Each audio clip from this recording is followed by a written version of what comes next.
What's up, y'all? It's your girl Sakina, and I'm back with another review. This is my review for Love Island USA Season 8, Episode 4.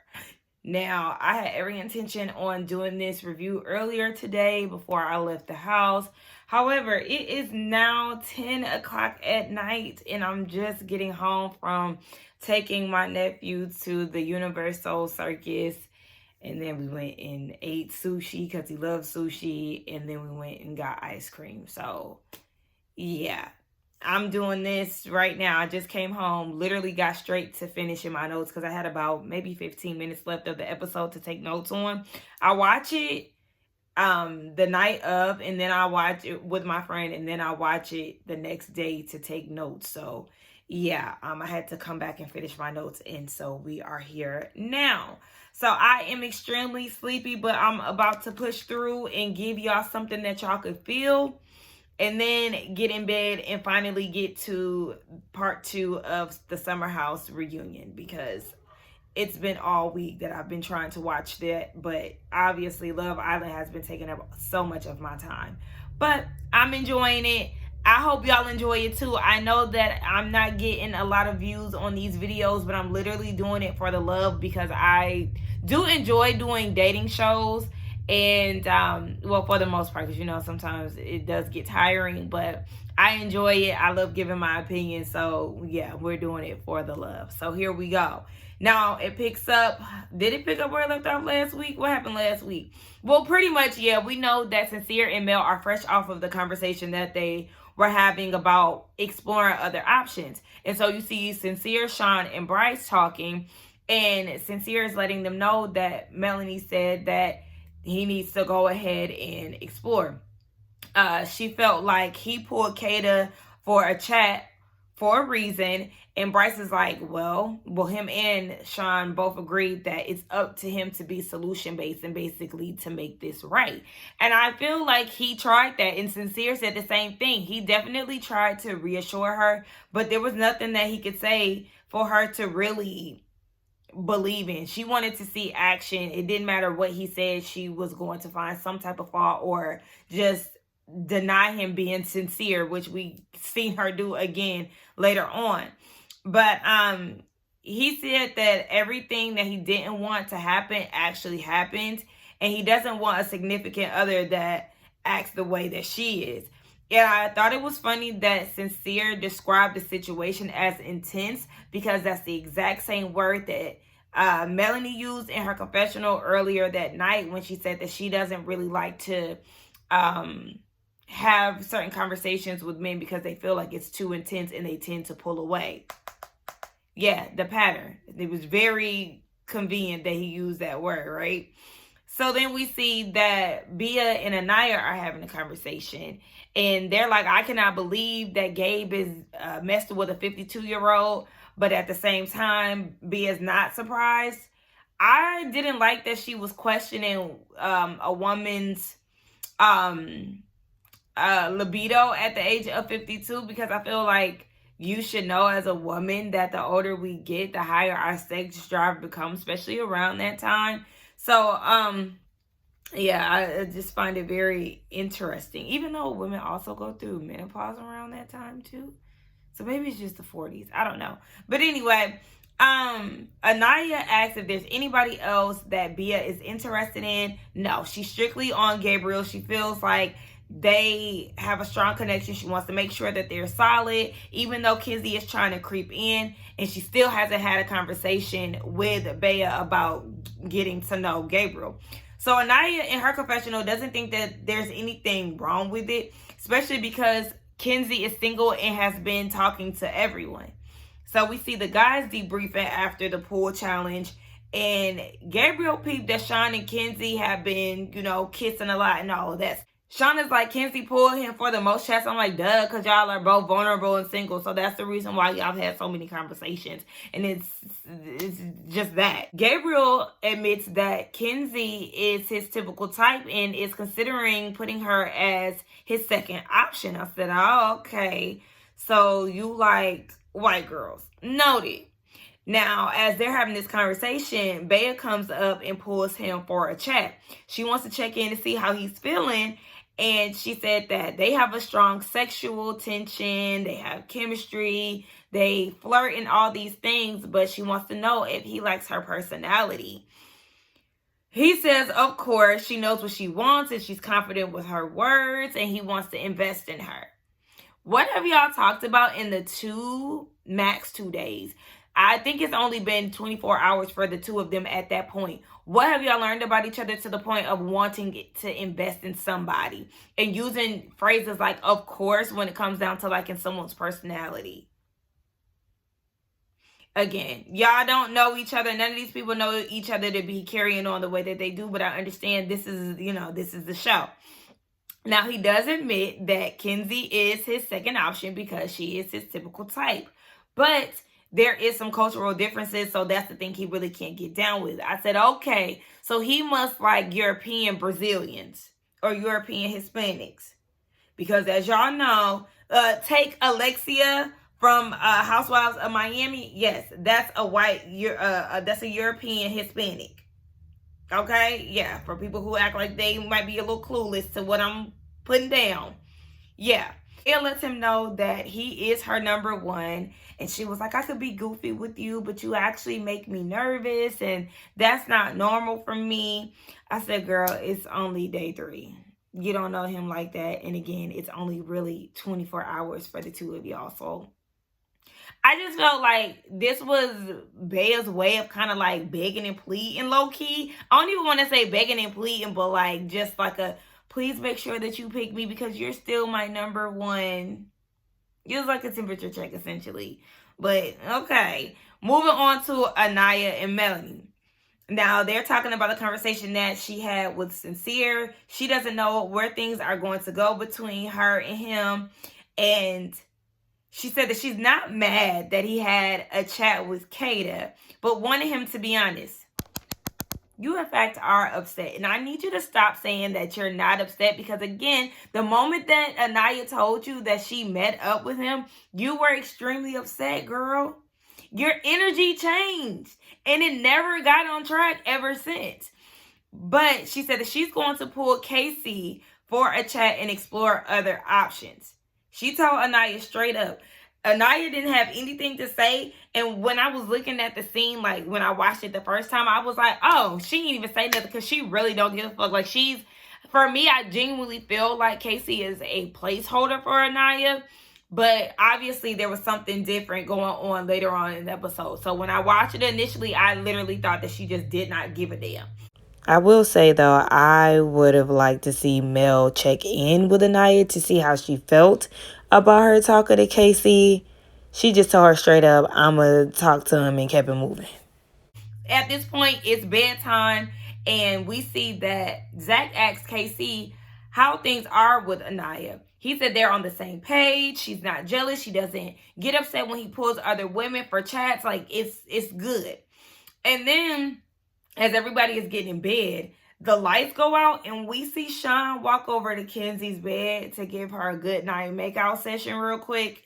And I wanted to slap the hell out of him. Like, he literally is clicking down the more he continues to do whatever the hell this is with Kenzie. Because again, what is this?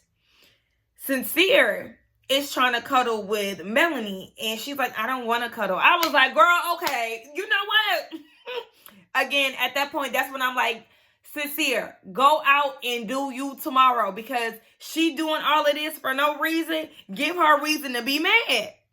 So it's the next day and Melanie tells the girls that they're getting ready in the glam room. So she's telling the ladies that she's going to pull Casey, Gabriel, or both for a chat. And then we see her go downstairs and pull Casey for a chat. I don't know if I was the only one who felt this way, but when she commented on what his tattoo said, he was like, why would you think that? Like, what she was saying was dumb. I kind of felt like she was starting off on the wrong foot with him because he seemed annoyed. I don't know if I was the only one who felt that way. But Anaya is watching them and she is pissed and she's having a conversation with Sincere about it. She said that she's not being transparent, insinuating that her having this conversation with Casey was just super surprising. And Melanie told you twice that she was going to pull Casey for a chat. She told you one-on-one the night before, and she also told everybody in the glam room probably 20 minutes prior while y'all were getting ready, and everybody is like, oh yeah, we're so respectful. I love how respectful we are. And then Anaya gets downstairs and starts acting brand new. I ain't like that. And so Melanie and Casey are having a conversation. He wants to know how her connection is with Sincere. She feels like they are very similar, especially coming from a Hispanic background. Melanie wants a big family. Casey doesn't necessarily want that. He has 7 siblings on his mom's side and about 10 on his dad's side. Constantly being around babies and things, it makes him not really want that for himself. There's no pressure when it comes down to having kids. It's kind of like if he has them, okay, cool, but it's not in the forefront of his goals. And that's kind of how I am, but I more so lean towards not having kids. Like, there's so many things going on as to why I do not want to have kids for real. But yeah, so obviously they're not on the same page with that, because Melanie is willing to just pop them out. And so Anaya is over there looking still, talking to Sincere, and she wants Casey to be honest about who he wants to explore with, where they are in their connection. And I said, girl, just when he said that you wasn't jealous, here you go, putting on jealousy. I'm like, well, he spoke too soon with that. But I just don't like that Anaya is acting so surprised or like backstabbed in a sense, because you're not backstabbed. You literally just said there was nothing wrong with Kenzie getting to know, the men and stuff like that.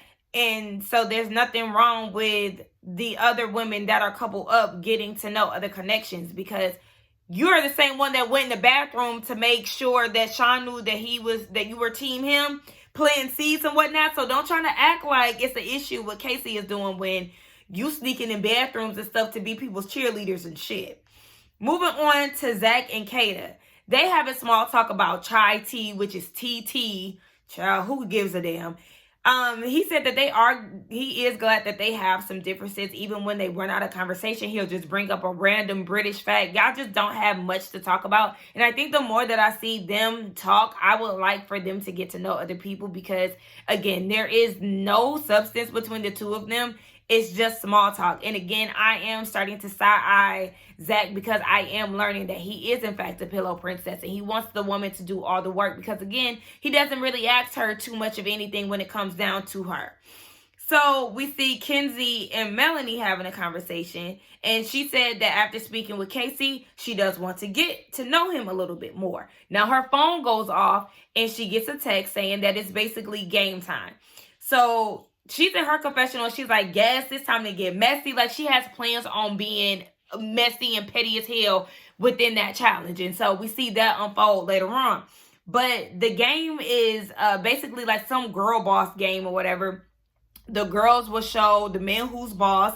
They select a man as their office crush who they're not paired with. Then they read a question, and based off that question, they have to give an Islander's name that best fits the response. And they basically put them in this pool of slime. So then they go into this private room where a bombshell is hidden, then is going to make out with the women. And then they have to come out of the hidden room to then make out with the man that they're paired with. They just love to swap spit back to back like that. So with this game, I'm only going to touch on things that really caught my attention. Now we see Bea is up, and the question that she has is, who isn't afraid to step on toes to climb their way to the top? She says Kenzie, and that's who she decided to put into the slime. And then she goes and says, when you're single and vulnerable, you got to do what you got to do. I say, you see how passive aggressive that was? She was extremely salty, and I'm like, girl, you really feel some type of way about her talking to Gabriel? Shut the hell up. Well, girl, some of the girls get very threatened and very pressed. I also feel like she feels that way because she actually heard it out of Gabriel's mouth that Kenzie is his typical type. So yeah, that got her a little bothered. Now the next person up is Trinity. And the question that she had is, who is faking it for that promotion? And she goes and picks Bryce, the man that she is coupled up with. And of course he feels some type of way about it. And he was like, it's all right, because when we make out, when it's our turn to make out, Basically, like, I'm gonna show her what's up. I'm like, okay, Bryce. He never convinces me anytime he talks. But when they were making out, everybody was hyping him like, oh my gosh, Bryce, and doing all of this, bigging him up. And Kenzie in her confession was like, damn, she getting that turtle tongue. I was cracking up when she said that. But next up is Mel. And Mel said that her office crush is somebody that she knows has been dying to taste it again.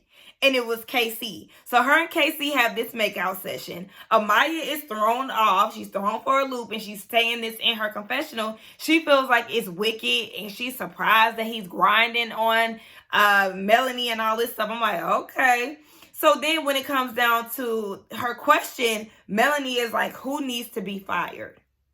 And she says, Kayda needs to be fired. So Melanie is telling Kayda, I would love to slime you. I love you, though. And Kayda was like, nah, fake love. You can keep it. Okay, catch it. Because she's being fake as hell. Don't say you love me, but you really don't rock with me for real.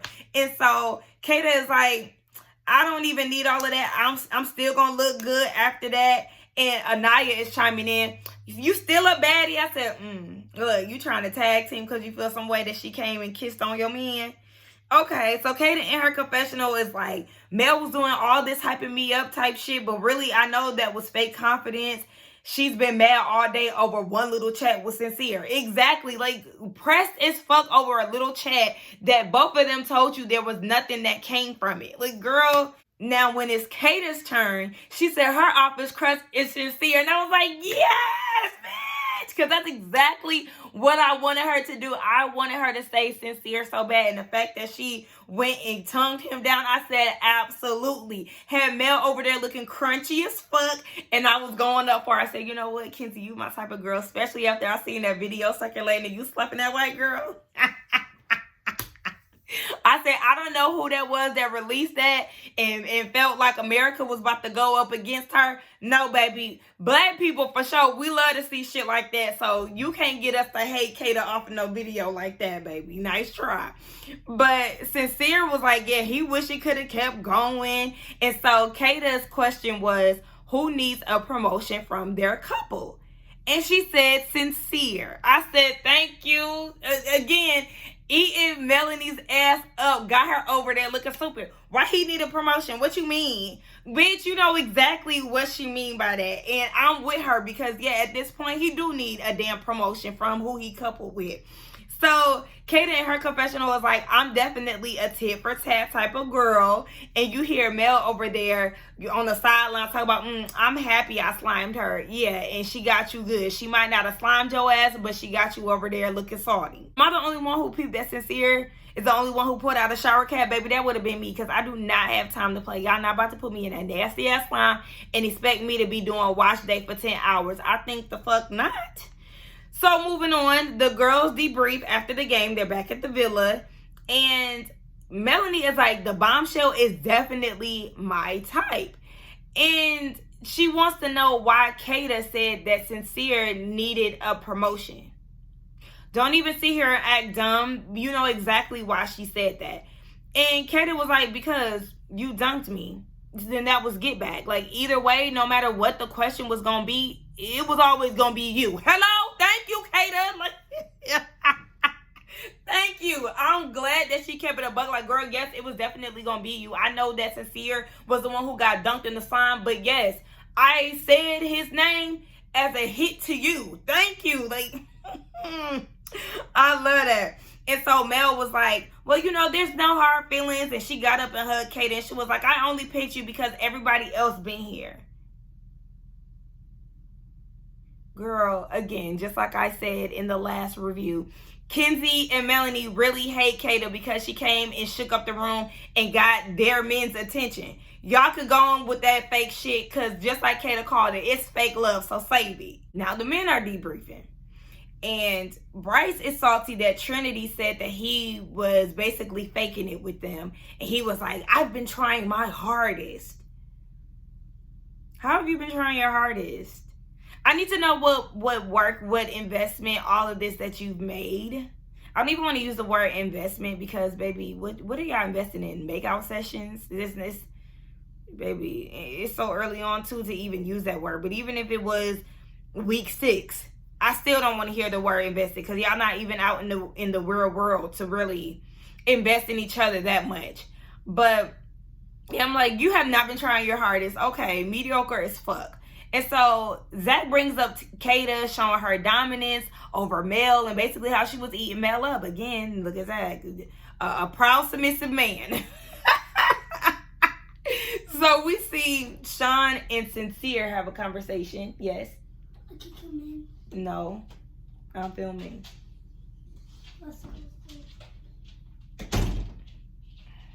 He trying to, my nephew be trying to hit me with that light skin look. Like he was like, can I come in? No, with them damn squinting eyes. Cut that shit out. You know I'm in here filming. Anyway, Sean and Sincere are having a conversation. Sincere still thinking about Kayda's kiss. He said it was better than he imagined. But he's still confident that him and Mel are very strong in their connection. And so Sincere asked Sean what's up with Kenzie. And he said that she does seem emotionally immature. He doesn't like the fact that she wasn't willing to have a conversation with Zach. He said it would be one thing if she had the conversation and was like, yeah, nah, like I'm not feeling him. But to avoid it at all costs and not have at least a conversation, he was like, yeah, no, he wasn't feeling that, and he feels like that will be something difficult to deal with. So let me ask you this. If you've been feeling like this and you've seen the encounter between her and Zach firsthand, because she was talking to you when he tried to pull her for a chat, why are you still making out with her, giving her goodnight kisses, making out in the fucking swimming pool, making out when you give her a plate of eggs and shit? Like, what is the point of that? Do you see how you're essentially leading her on just because you feel like you need to do something because you're single? Oh, gosh. Like I said, you're a nice-looking man, and he seems to have a really nice personality. You're not going to struggle in this village. You just need to put your effort into the people that you actually like, not fucking Kenzie. So, the night begins, and all the ladies are getting dressed and things. I said, damn, that double-sided tape was tearing the girls up. I don't know what the hell was going on with Anaya and Trinity's titty tape, but it was really annoying me, and I felt like they should have went with other options, because the way that it looked a mess, especially on Trinity. Like, oh my gosh. Anyway, speaking of her and Bryce, they go and have a conversation. She basically wants to explain herself when she said that he is faking it for a promotion. She says she doesn't think that he's faking it, but she feels like the other couples are definitely more advanced and progressed more than they have. He said that she's his favorite person to talk to, womp, womp, womp, and says that some people seem like they're close, but let them have a chat with somebody and they're falling apart, i.e. Sincere and Melody. I mean, he's definitely right with that. The people are acting like they're strong, but they're really not. And he feels like they're actually building a foundation. And with him saying that, they gave her a different outlook on where their relationship is going. Okay. Okay. You saw that to interrupt your video. You think he's slick? I'm sorry. Come on. Sorry. You don't have to keep saying that. That's fine. You want to say hi? To the chat. Yep. Say what's up to the chat. Hi. He think we on Twitch or something. But anyway, yes. So where am I? Bia and Kenzie, they finally have their conversation, and Bea said that she didn't like the fact that Kenzie didn't give her heads up with the chat with Gabriel. Kenzie says that it wasn't on her mind, but she definitely feels bad. She feels like she's just been extremely stressed with being single and vulnerable, and also just not having a spark with anybody. But Bea feels like, you know, she should have considered all that Kenzie is going through in this process, but she likes the fact that Kenzie took the conversation and was able to basically like not take it to heart. You not about to be in the frame now. I gave you a little, yeah, thank you. Now, Bea feels like Kenzie, being that she is single, she deserves to have first dibs on a conversation with the bombshell before her or Mel, since they're both, coupled up. And so Trinity gets a text. And speaking of the bombshell, he enters the villa officially. He's 22. His name is Corbin, and he's from Miami. He said that he's straightforward and he's goal driven. And so he was like, "Hey, ladies, nice to see y'all again." In case he was like, again, like, hold on, he peeping the, choice of words. And so Corbin was like, "Y'all gonna tell him or should I?" And that's when they spilled the beans that they had actually met him earlier during the challenge. And so he asked the men to go on about their business so he can have some alone time with the ladies. I will say, and this is why I said that Sean is not going to have a hard time when it comes down to navigating the villa, because it does seem like despite all that is going on, he is still welcoming to the men who have come in thus far. And I like the fact that he was like, "Hey, how you doing?" Dap them up and stuff. Like, I like his energy when it comes down to the newbies. And so Anaya in her confessional is like, Corbin is tall, caramel skin, curly hair, hazel eyes. He is everything a girl wants. Who? To who? I mean, it might be to you because your first choice was Sincere. But, no, baby. I mean, Corbin is attractive, but he ain't doing it for me. Speak for yourself, but that every man's dream, every girl's dream, I feel like that might have been it in high school. I feel like, or middle school, a lot of girls like the light-skinned dude with the curly hair and all of the light eyes. Baby, that had never been Sakina's type. Sakina's type always been dark skin, fade, like that. I don't say I got a type now because obviously I always date the opposite of that. But anyway, I like a good looking man, period. But Corbin said, "So what y'all think of me?" I said, "Oh gosh, you want them to hype your head up? Nigga, they don't know nothing yet. How about you get to talking so they can fill you out?" I was like, what the hell?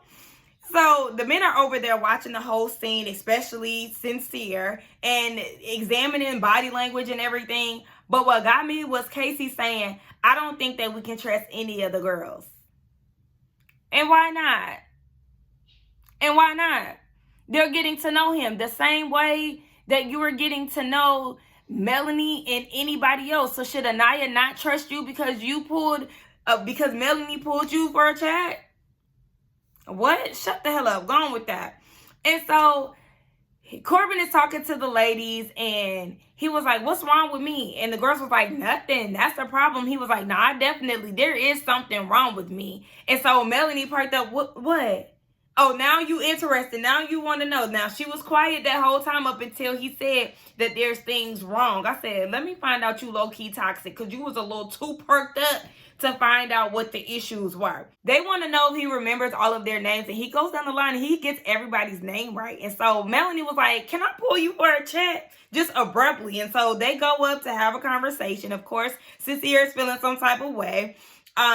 She wants to know what's the longest relationship he had. No, I don't think she asked that. I think he asked that within the group. But he had a 1.5-year relationship, and that was 1.5 years ago. And they grew apart. I feel like that's going to be everybody's excuse. Nobody is being truthful as to why their relationships didn't work, from what I'm hearing. Everybody just suddenly grew apart. Okay, because y'all just so mature at the tender age of, 22?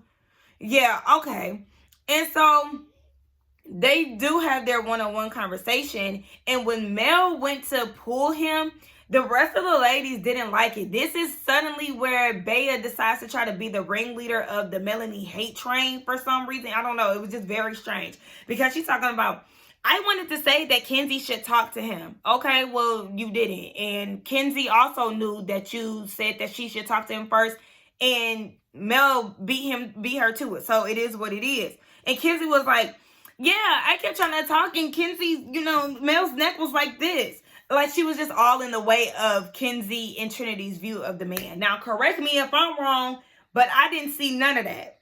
I did not see Melanie trying to break her neck to have a conversation with him. She was definitely calm, cool, and collected. Literally, like I said, the only time she parked up is when he said there was something wrong with him.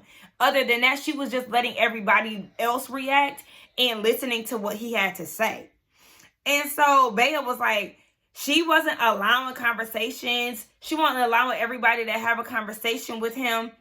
And I don't like the way that she's moving. Like, that's not cool. And I'll have that conversation with her to her face.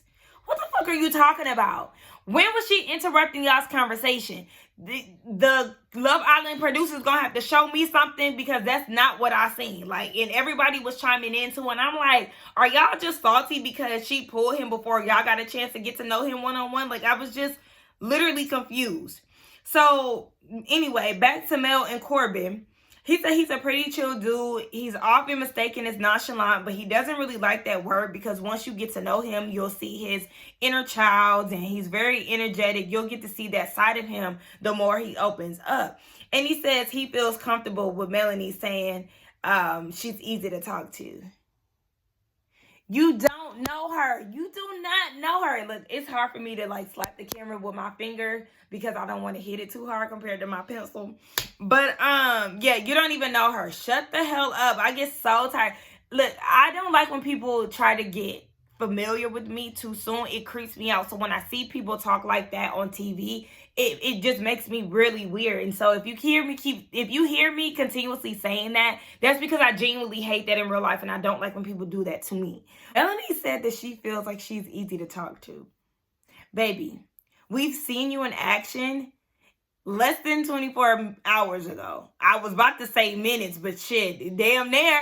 Girl, you are not the easiest to talk to. Here that representative go. You see how people try to act? They bond about being blunt. He said that he has a sister that's 10 years older, and so he kind of grew up as an only child. And he feels like that's where he got his independence from, and that independence also helped with his business. And he also said again that he is very goal-oriented. Now, back to the ladies having a conversation. Trinity says she's confused by Mel's actions, because if that was sincere, she'd be pissed, and she's messing up a good thing with him. Again, it's just giving y'all are mad because she's actively pursuing somebody that y'all potentially may want.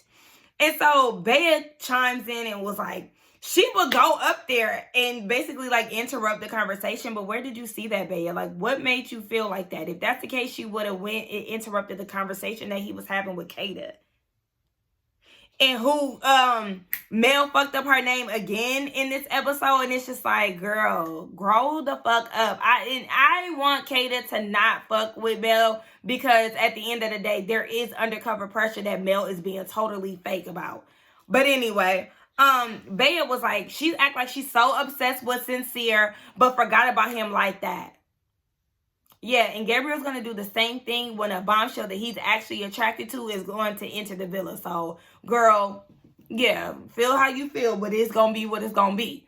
So we see Sincere and Sean have a conversation, and Sincere is like, he just went through a whirlwind the night before, and he feel like he going through this yet again. He thinks that this is a battle test. And Sean told him that he needs to manage his confidence, and whoever is going to be attracted to him is going to be attracted to that. And Sincere just feels like this is a whole roller coaster thing, and he feels like he's going through the 7 stages of grief. Like, being dramatic as hell, but he's definitely feeling some type of way. I guess you and Mel have switched roles essentially, except for you're not crashing out and being passive aggressive in the way that she was. But he feels like this is a game of chess, and at this point, this is checkmate, and Melanie is getting ready to flip the board. Baby, got the man over there pressed. I'm going to need you to just simmer down. But Melanie joins the girls after talking to Corbin, and she was like, oh my gosh, he is so hot. And Trinity is trying to act like, well, girl, you was all in the way. Like, I couldn't even see when you was having a conversation. And that leads Bea to interject and was like, yeah, it was definitely excessive. You was leaning over Kenzie, and it was definitely rude, because Kenzie is the single one.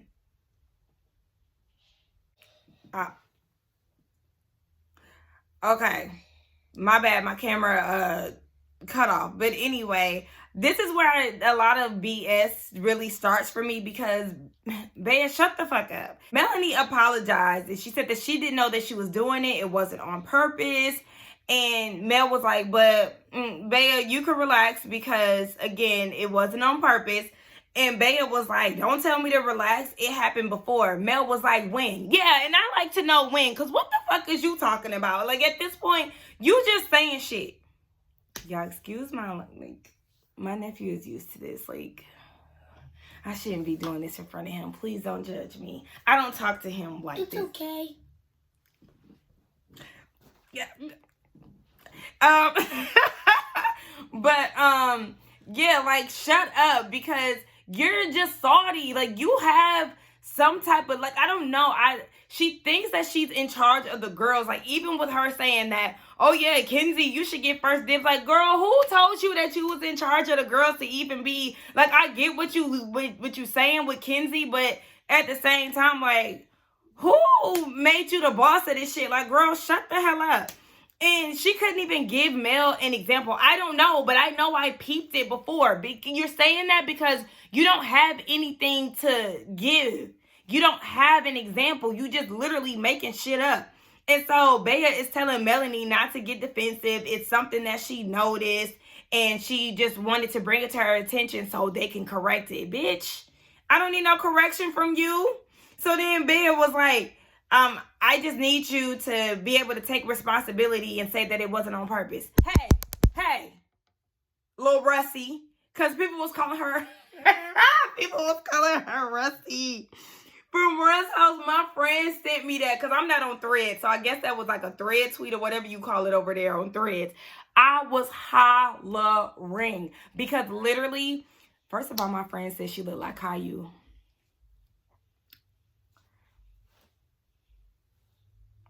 Anyway, that's literally what Mel did. And she said that she was like, but that's what I did. So at this point, Trinity wants to know about the conversation between Melanie and Corbin. And Melanie, at this point, she don't even want to talk no more. She was like, you know what? She just gets up and walk away. And she was like, girl, when I tell you I felt that, girl, as somebody who is not a Melanie fan for real at this point, never really have been, it's just like, yeah, bitch, I don't have time to have this conversation with you, because this is just too much. Like, I don't have this to give. And so in her confessional, she was like, I'm not sure what her problem is, but she needs to fix her tone. Yeah, I don't like the energy that Bea came off with. Like, it's like she trying to be the ringleader, and I don't like how all the girls just follow suit and tried to make it seem like what Mel did was wrong or she was doing too much, when she was actually the calmest out of everybody. And so at this point, Melanie needs somebody to talk to. And of all the people, she goes to grab Kayda. And Kayda never got up, by the way, which I'm glad. Like, don't even get up, because she don't even fool with you. Don't use me as a shoulder to lean on when your girls is up against you, because at the end of the day, bitch, I ain't forgot you don't fool with me either. But yeah, she was like, I just need 10, because at that point, Trinity and Anaya were trying to get her back over there to the couch. And she was like, no, like, give me 10. And she said that a good 10 times. And that was the end of the episode. Again, I am not the biggest fan of Melanie, but I'm not going to see her act like she was an issue when it came down to her going to chat with Corbin. There was nothing wrong with it. I don't know what the fuck wrong with Bea, but girl, I mean, if we're gonna keep it funky, you the less appealing looking person in the house. Like, and it has nothing to do with her disability. I want to make that clear. Like, because she's obviously getting pulled, and you know, the guys are giving her attention, rightfully so. But she, like, girl, the girl's really eating you up for real. Even little Miss Magga Kenzie. But the girl, I don't know the fuck. I told y'all she gives me bros before hoes. I don't trust her. I really don't. She doesn't, even though I know people don't like this term, but she literally do not give me girls, especially with her trying to give cheat codes and all this shit. Like, girl, take that tomboy shit elsewhere. There's nothing wrong with tomboy. Shout out to all y'all. But like I said, this is just the energy that Bea gives that I'm not feeling for real. I also want to mention, too, that Trinity, and I might want to say Anaya, Kenzie wasn't there at the time, but I peeped when Melanie got back to the group, the same energy was not kept, especially on Trinity's end. Trinity suddenly saw both sides in the situation and all that. No, keep it funky. But at the end of the day, everybody has done something to get on my nerves thus far, as the ladies. The men, oddly, Sincere hasn't gotten on my nerves. I would say he's the only one that hasn't done. Well, him and Casey. Him and Casey are the only ones. And did I say last week that I hate the way that Casey kisses Anaya? Oh my gosh, she always looks like she's low key like pulling away because it's so forceful. I don't know. Send him a new bombshell or something. If like, I still want Bryce. I feel like Bryce of all people definitely should be on the chopping block because they are sending somebody home on Sunday. Him and Kenzie can definitely go. Out of the women, do I want Kenzie to go for sure? Do I want Mel? I'm gonna say Kenzie. Take the whiteys out the game because ain't nobody stunting their asses for real. Yes, let's go ahead, take charge, and get the white people out the villa. But anyway, y'all let me know what y'all thought about this episode and the review. Let's get down in the comments and talk. Do not forget to like, comment, and subscribe to my channel. And I will see y'all in the next one. Bye. Say bye. Bye-bye.